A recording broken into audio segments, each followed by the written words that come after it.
He talks to the CEO of the Illinois Policy Institute, who says the record pay raise is forcing taxpayers to move out of the state.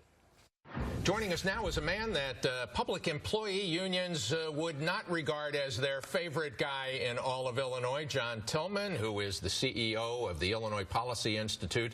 John, you have done a study, your group has done a study of state worker pay, and what have you found? We found that Illinois state workers in the AFSCME union are the highest paid when adjusted for cost of living in the entire country, an average of $59,088. This is not our data. This is government's own data reported with a cost of living adjustment.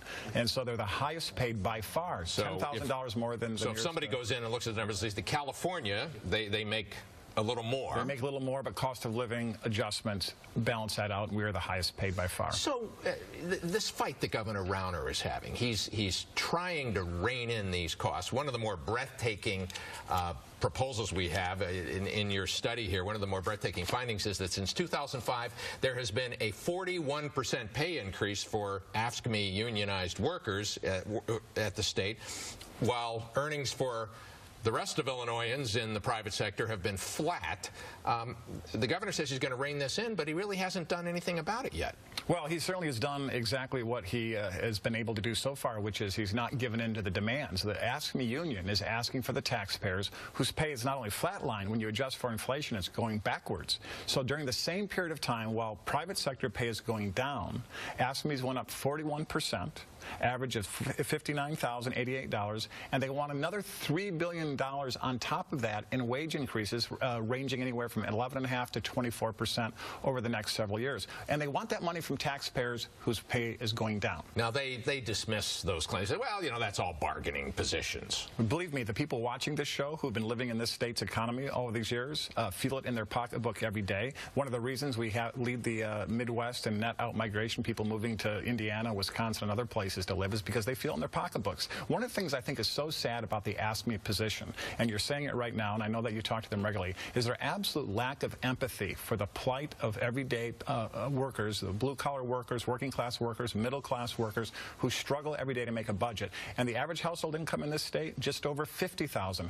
Average pay of AFSCME workers, $59,000. And, Mike, they work 20 years, free health care the rest of their life. Let me give you an example. They get Social Security. They put in $63,000 in a retirement out of their own paycheck, an AFSCME worker does. They get back $1.6 million. And they get free health care, which has a value of $200,000 to $500,000. They're millionaires. It's class warfare against taxpayers. The thing that knocks me out is the 37.5-hour week. They don't even work 40 hours for. And I don't blame the average AFSCME state worker. I think most workers are just doing what anyone does: provide for your family. I blame union leadership and the politicians who sanction these deals. Okay, so there is a bill pending that AFSCME is backing, and the governor is going to veto it. We're going to get a showdown on over this veto by the governor. The union wants the bill because it would not allow the governor to lock them out or to impose a new set of wages and so forth. Instead, there'd be arbitration.